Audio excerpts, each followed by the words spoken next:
జాతీయ సమైక్యత కోసం అని ఇక్కడ ఢిల్లీకి రావడం కరెక్ట్గా కొన్ని సంవత్సరాల క్రితం రాజస్థాన్ నుంచి ఇక్కడే ఢిల్లీకి నాన్న ఆర్మీ లీవ్లో వచ్చారు. ఇక్కడి నుంచి మేము హైదరాబాద్ రావడం జరిగింది.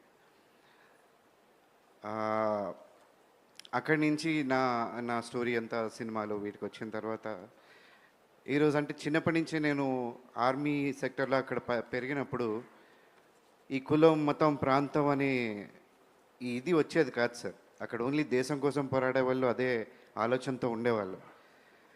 ఈరోజు నేను జనసేన తరపు నుంచి తెలంగాణలో మాట్లాడుతుంటే వీడు ఎక్కడ పుట్టాడు, అక్కడ పుట్టాడా, ఇక్కడ పుట్టాడా అనే కన్ఫ్యూజన్లు చాలామంది ఉన్నారు.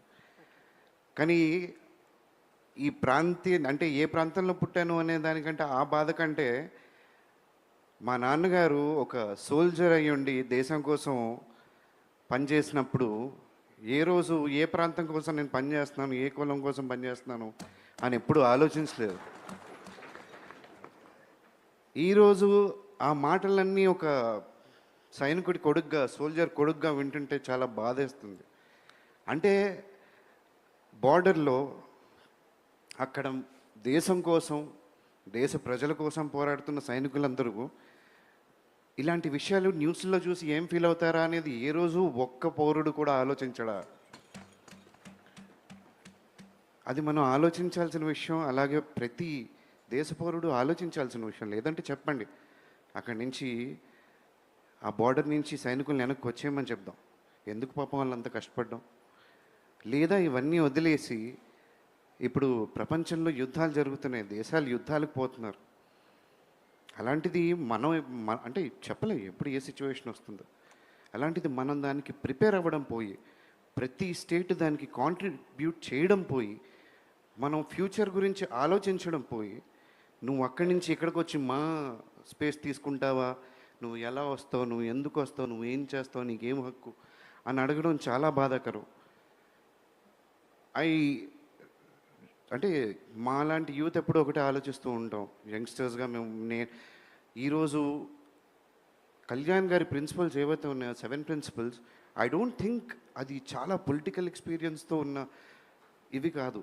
చిన్నప్పుడు ఎవరైనా సరే స్కూల్లో ఉన్నప్పుడు, కాలేజీల్లో ఉన్నప్పుడు ఏదైనా అన్యాయం జరుగుతుంటే ఇది తప్పు అనుకుంటాం. ఏదో కుల వివక్ష వస్తే అంటే ఆ టైంలో కులం, మతం ఇలాంటి ఆలోచనలే మా మైండ్లో ఉండవు. అక్కడి నుంచి సొసైటీ ప్రెషర్స్ వల్ల ఇక్కడికి వస్తామని తప్పితే ఇలాంటి ఆలోచనలకి నిజంగా చాలా ఇన్నోసెంట్ ఆలోచనలు అవి. ఆ ఆలోచనతో మనం అంత ముందుకెళ్తే దేశం పురోగతి ఇంకో విధంగా ఉంటుందని నేను బలంగా నమ్ముతాను. So thank you sir. ఈరోజు అలాంటి ఒక స్టేజ్ ఇక్కడ కల్పించినందుకు. చాలామంది యూత్ ఇప్పుడు లైవ్లో ఇన్స్టాగ్రామ్ ఆర్ ఫేస్బుక్, టీవీల్లో చూస్తూ ఉంటారు. I very sure they will learn a lot from this particular event. And especially when it comes to Gen Z, ఇప్పుడు చదివిన రెజల్యూషన్కి I second the same, sir. Thank you. Thank you very much, Tanish. Very heartful words. That's what we all have to stand for, and that's what we are here, the patriotism and the supreme sacrifices made by our armed forces and their families into keeping us secure. So, ఈ resolution సారాంశం మనం అందరం కూడా చాలా జాగ్రత్తగా ప్రజలకి అర్థమయ్యే విధంగా, మనకు కూడా అర్థమయ్యే విధంగా, ఇది మన రోడ్ మ్యాప్గా మనం భావించుకునే విధంగా వీటిని మనం ఇంకా క్షుణ్ణంగా అధ్యయనం చేసుకుని ప్రతి సందర్భంలో కూడా ప్రతి ఒక్కరు మాట్లాడాలని మనస్ఫూర్తిగా నేను ఈ సందర్భంగా కోరుకుంటూ, ఇప్పుడు మన పార్టీ అధ్యక్షులు పవన్ కళ్యాణ్ గారికి ఇచ్చే ముందు ఇంత అద్భుతమైన ఈ